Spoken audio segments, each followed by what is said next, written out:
जैसे हमने उसके लिए किया सिमिलरली यहाँ पे भी मुझे करना है, बट द ओनली डिफरेंस इस बार मेरा जो एसी सर्किट रहेगा उसमें सिर्फ रेजिस्टर नहीं रहेगा, जैसे कि आपको दिख रहा है यहाँ पे हम रेजिस्टर कनेक्ट करेंगे, उसके साथ साथ आपका एक कॉइल यानी इंडक्टर होगा, and also will be connecting one capacitor in this circuit. तो ये हमारा LCR सर्किट भी कहते हैं इसको, जस्ट बिकॉज इसमें L यानी इंडक्टर, C यानी कैपेसिटर और R यानी रेजिस्टर होता है।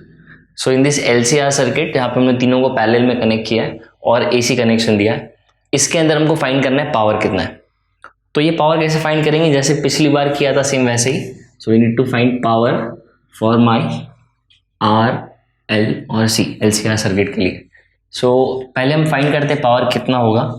हमको पता है पावर जो होता है वो करंट और वोल्टेज का प्रोडक्ट होता है, that is I into E और E into I। For this case E will be E not sin omega t, that is instantaneous EMF is equal to peak EMF into sin omega t, while I will be equal to I naught sin omega t plus 5 क्यों, क्योंकि phase difference होता है।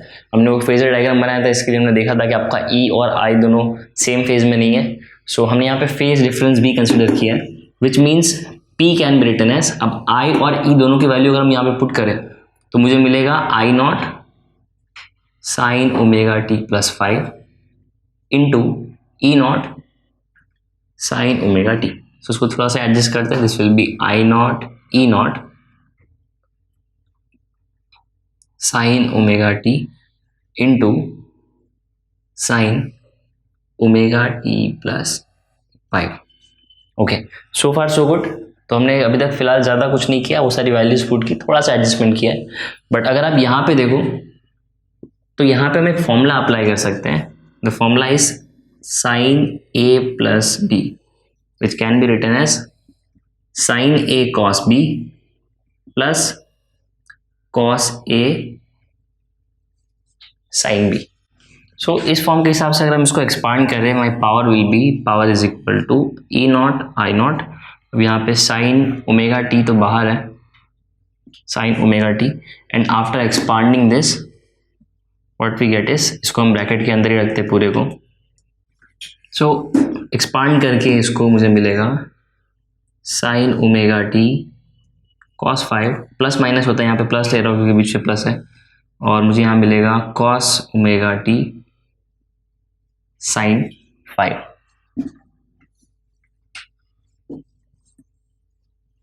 Okay, अब ये sin omega t को भी अंदर ले लेते हैं हम, तो मुझे मिलेगा power is equal to I not E not.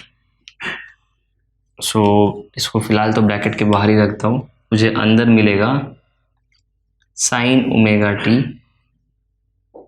cos 5, इसको भी अंदर ले लेते हैं, this will be sin omega t plus यहाँ पे मुझे मिलेगा cos ओमेगा t sin 5, और अभी बाहर हमने जो लिया बाहर से अंदर sin ओमेगा t, दोनों के साथ मल्टीप्लाई होगा ये। तो यहाँ पे जो sin ओमेगा t दो बार हो गया, which means power will be equal to I not E not. So this will be sin square omega t cos 5 plus ये वैसे का वैसा रहेगा, इसमें कुछ चेंजेस नहीं मिलेगा हमको। सो this will be cos omega t sin omega t and sin 5।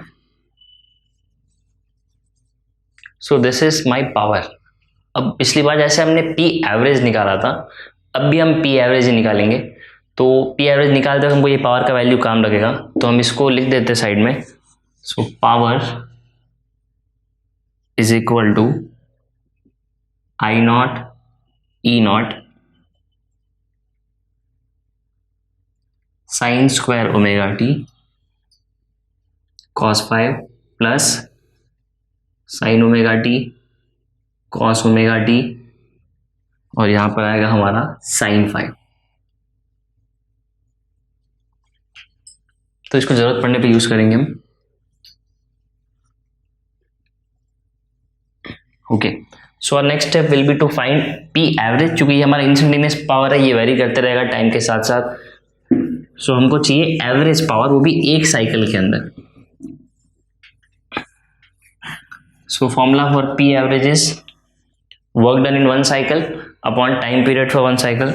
तो मैं इस बार डायरेक्ट लिख रहा हूँ, पिछली बार हमने पूरा लिखा था P average will be equal to work done in one cycle which can be written as integration of p dt upon time period for one cycle that is capital T। पिछली बार किया था सब कुछ सेम, सिर्फ difference क्या होगा, इस बार p का वैल्यू अलग होगा, क्योंकि पिछली बार हमारा E नॉट आई नॉट क्या था, E था सॉरी E और I क्या था, इंस्टेंटेनियस EMF था E not sign omega T, instantaneous current था E not sign omega T, but इस बार साइन ओमेगा टी प्लस 5 है। तो ये छोटे से डिफरेंस की वजह से मेरा जो फाइनल फॉर्म आएगा इसका वो काफ़ी अलग हुआ। देखते क्या चेंजेस आएगा। तो हमको पहले निकालना है पी डी टी। तो लास्ट टाइम की तरह ही पहले हम ये इंटीग्रेशन कर लेंगे, फिर डायरेक्ट उसका वैल्यू इसमें पुट करेंगे। So what we need is P average, formula for the same is integration of P D T upon capital T. तो पहले हम पी डी टी निकाल लेते हैं, फिर पुट करेंगे। So P D T that is integration of P D T. अब P का वैल्यू हमने ऑलरेडी निकाला था, सो अब हम उसको पुट करेंगे यहां पर।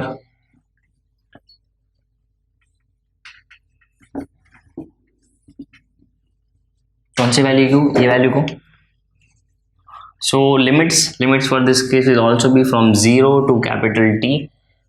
अब P D T, so P for this case is I not E not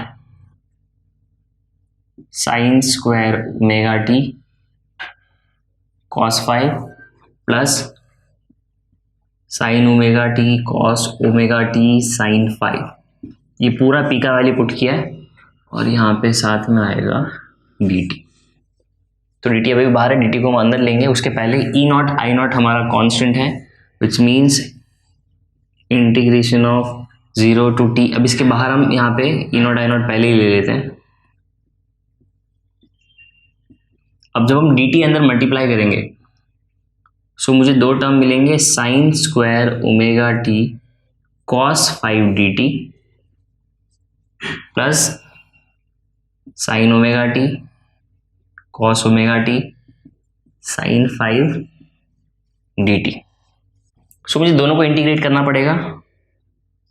so this will be equal to E not I naught integration of, ये मैंने बाहर रखा है अभी भी, इंटीग्रेशन ऑफ, तो पहले ये टर्म को लेते हैं हम, sine square omega T cos 5 D T plus integration of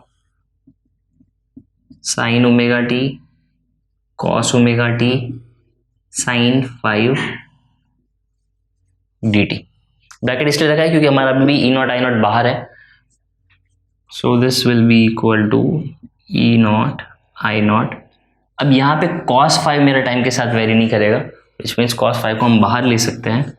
so this will be cos 5 integration of sine square omega T T from 0 to T plus similarly यहाँ पे हमारा साइन 5 बाहर आ जाएगा क्योंकि टाइम के साथ वेरी नहीं करेगा। देखो ओमेगा टी टाइम के साथ वेरी करेगा और हम विद रिस्पेक्ट टू टाइम ही उसको इंटीग्रेट कर रहे हैं। सो cos 5 हम बाहर ले सकते हैं। सो आफ्टर टेकिंग साइन 5 और यहाँ पे cos 5, इन दोनों को बाहर लेने के बाद मुझे मिलेगा sine omega T cos omega T D T. So हमको दो टर्म्स इंटीग्रेट करनी, पिछली बार एक टर्म इंटीग्रेट करने में काफ़ी टाइम लग गया था हमको, यहाँ पे दो टर्म्स इंटीग्रेट करनी है। But the good thing is ये टर्म हमने ऑलरेडी पिछले वाले में इंटीग्रेट की थी। So rather than integrating it again what will do, इसकी वैल्यू सीधी सीधी पुट कर देंगे। तो हमने लास्ट बार जब इसको इंटीग्रेट किया था हमें इसकी वैल्यू कितनी मिली थी, इसकी वैल्यू हमको मिली थी t/2। सो हम क्या करते हैं, ये इक्वेशन को ऊपर रखते हैं और जो दूसरा पार्ट हमारा बच जाएगा यानी ये वाला पार्ट वो पहले इंटीग्रेट कर लेते हैं। सो p dt का जो इंटीग्रेशन है वो होता है हमारा I not E naught cos 5 integration of sine square omega T D T plus sine 5 integration of sine omega T cos omega T D T. So ये टर्म को हम लास्ट में पुट कर देंगे डायरेक्टली t/2, पिछली बार जहाँ से किया उसी से। तो हमको सिर्फ ये टर्म को फिलहाल इंटीग्रेट करना है, तो हम वही करते हैं, पूरा हर बार लिखेंगे तो ये बहुत ज़्यादा स्पेस ऑक्यूपाई कर लेगा। सो पार्ट्स में करते हैं, इसको समझने में भी आपके लिए सिंपल होगा। सो अब हमको क्या करना है, ये पूरे पार्ट को थोड़ा सिंप्लीफाई करना है इंटीग्रेट करके। So what we have is sin 5 इंटीग्रेशन 0 to t sin omega T cos omega T dt। इसको करेंगे हम इंटीग्रेट। तो इंटीग्रेट करने के पहले थोड़ा सा इसका फॉर्म चेंज करेंगे हम। सो इसको थोड़ा सा एडजस्ट करते हैं हम। एडजस्ट करने के बाद मुझे क्या मिलेगा, this will be equal to, नीचे कंटिन्यू करते हैं, ये होगा हमारा sin 5 इंटीग्रेशन फ्रॉम 0 to t। इसको मैं एडजस्ट क्या कर रहा हूँ, ऊपर नीचे मैं इसको 2 से मल्टीप्लाई कर रहा हूँ। क्यों कर रहे हैं ऐसा, क्योंकि एक बार हम ये कर देंगे ना तो ये मेरा एक अलग फॉर्म में आ जाएगा। ये कौन सा फॉर्म है, 2 sin थीटा cos थीटा। ये क्या होता है, ये होता है sin 2 थीटा। ये हमारा ट्रिगो का एक फॉर्मूला है, तो वो फिर इस पर हम अप्लाई कर पाएंगे। सो यहाँ पे हम 2 को भी बाहर ले लेते हैं, मुझे मिलेगा sin 5/2 इंटीग्रेशन 0 से t। अब तक हमने इंटीग्रेट नहीं किया, सिर्फ ये फॉर्म में लाया। तो अंदर मेरे पास क्या बचा, 2 sin omega T cos omega T. तो ये करने के बाद मुझे मिलेगा ये sin 5/2 इंटीग्रेशन 0 से, यहाँ पे dt रह गया, dt 0 से t। अब इसको हम इस फॉर्म में अगर लिखे sin theta cos theta, 2 sin theta cos theta is equal to sin 2 theta, तो मुझे यहाँ पे ये मिलेगा sin 2 थीटा की जगह क्या लेंगे हम, थीटा की जगह लेंगे ओमेगा टी, क्योंकि हमारे केस में वही हमारा एंगल है, इनटू dt। सो इस पार्ट को हमें अब करना है इंटीग्रेट। सो इसको सिंप्लीफाई करके, ये जो टर्म है उसको सिंप्लीफाई करके हमने किस फॉर्म में लिखा,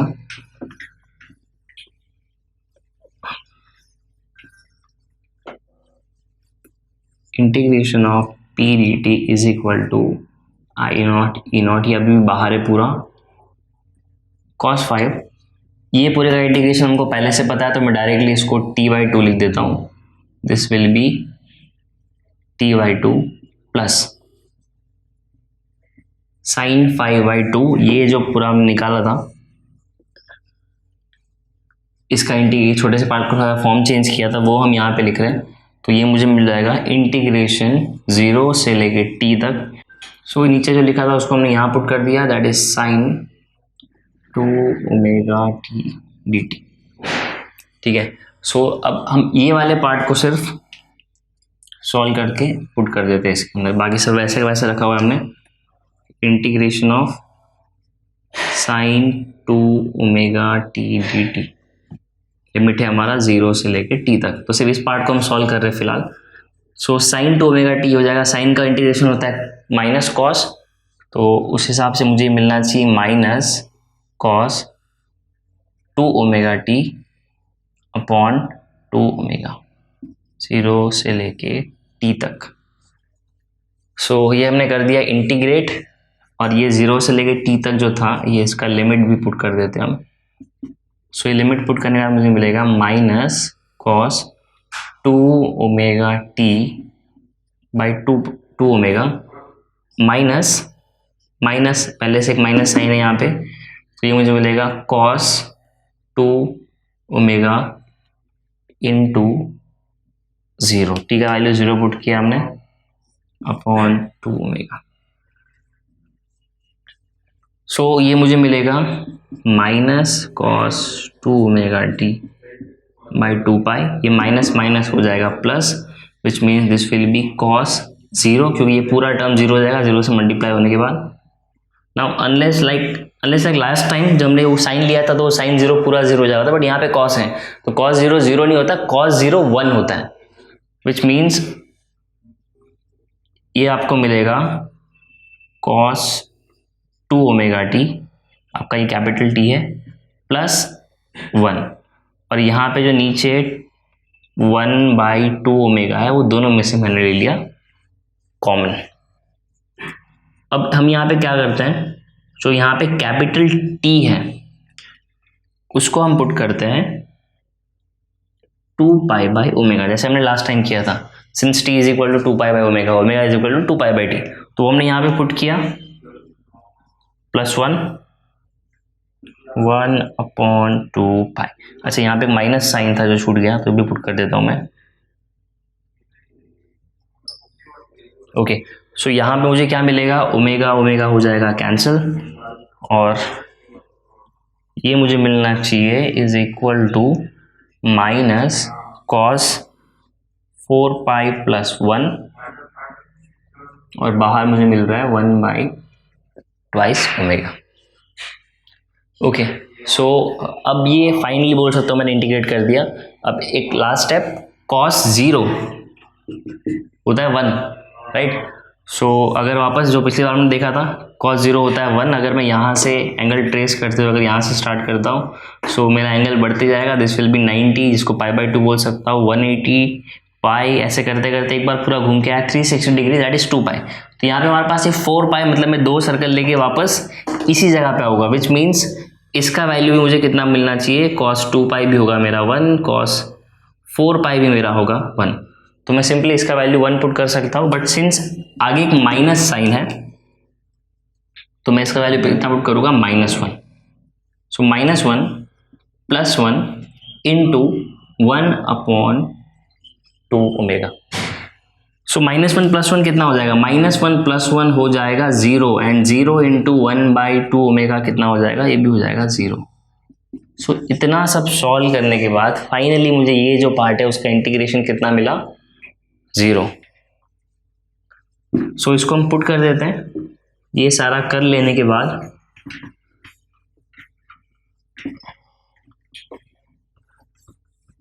मुझे ये जो टर्म है, कौन सा टर्म, ये टर्म, इसका वैल्यू मिला है मुझे 0।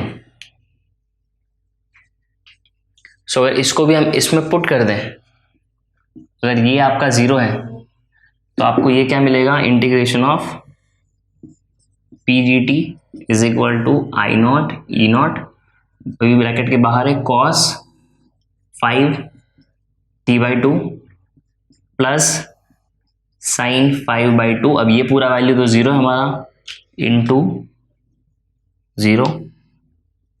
So finally after so many steps हमको पी डी टी मिल गया, P D T is equal to I0 E0 cos 5t/2। इसको मैंने नहीं लिया क्योंकि पूरा टर्म 0 हो जाएगा। ओके, तो पिछली बार और इस बार में डिफरेंस क्या है, डिफरेंस सिर्फ इतना, यहाँ पे आपको cos 5 एक्स्ट्रा दिख रहा है। अगर आपको याद रहेगा पिछली बार हमको E0 I0 t/2 मिला था। सो इस वैल्यू को मैं यहाँ पे लिख के रखता हूँ, integration of P D T कितना निकाला हमने, E0 I0 cos 5t/2। ये हमने क्यों निकाला था, ये हमने इसलिए निकाला था क्योंकि मुझे पी एवरेज निकालना था। तो P integration of P D T तो हमको मिल गया, तो अब ये सारी चीज़ें हटा देते हैं और सीधा पी एवरेज फिगर आउट करते हैं।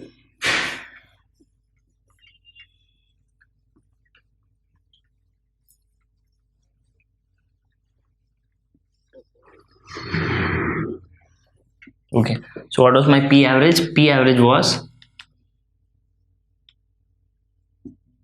Integration of P D T upon T, 0 से लेके t तक लिमिट था जो कि हमने फिगर आउट किया। तो पी डी टी कितना मिला मुझे, ये मिला मुझे I0 E0 cos 5t/2 upon capital T। तो ये कैपिटल T ऊपर जाएगा तो मुझे वापस मिलेगा E0 I0 cos 5t/2 into 1/t, right? So this makes P average E0 I0 cos 5/2, क्योंकि मेरे दोनों T हो जाएंगे कैंसिल। सो देखो कुछ भी डिफरेंस नहीं मिला हमको, सिर्फ यहाँ पे cos 5 एक्स्ट्रा मिला पहले वाले केस में और इसमें, जिसमें से पहले हमने सिर्फ रजिस्टर लगाया था, इस बार हमने तीनों कनेक्ट किए, रजिस्टर, इंडक्टर और कैपेसिटर। सो मेरा P एवरेज कितना है, P एवरेज मेरा मिल रहा है मुझे E0 I0/2 cos 5, which can also be written as cos 5। इसको मैं लिखता हूँ E0 I0 upon √2 into √2 cos 5। क्यों हमने ऐसा लिखा, क्योंकि √2 इंटू √2 वापस 2 हो जाएगा। ऐसा इसलिए लिखा क्योंकि इसको वापस मैं लिख सकता हूँ IRMS इंटू ERMS, और ये cos 5 वैसा या वैसा। So finally P average is equal to ERMS into IRMS into cos 5. So what is P average for this case? P average for this case is product of ERMS, IRMS and cos 5. So P average मुझे कितना मिला इस case के लिए? That is product of ERMS, IRMS and cos 5. There is one more important thing which we should be knowing, that is ERMS और IRMS. इसको हम बोलते हैं apparent power. While when we consider ERMS, IRMS and cos 5, ये पूरा होता है हमारा ट्रू पावर। सो ERMS IRMS होता है एपरेंट पावर और ERMS IRMS cos 5 होता है मेरा ट्रू पावर। तो ट्रू पावर ही मुझे अवेलेबल होता है, यानी ये cos 5 भी मुझे कंसिडर करना पड़ता है। और यहाँ पे हमारा जो cos 5 होता है ये होता है हमारा पावर फैक्टर।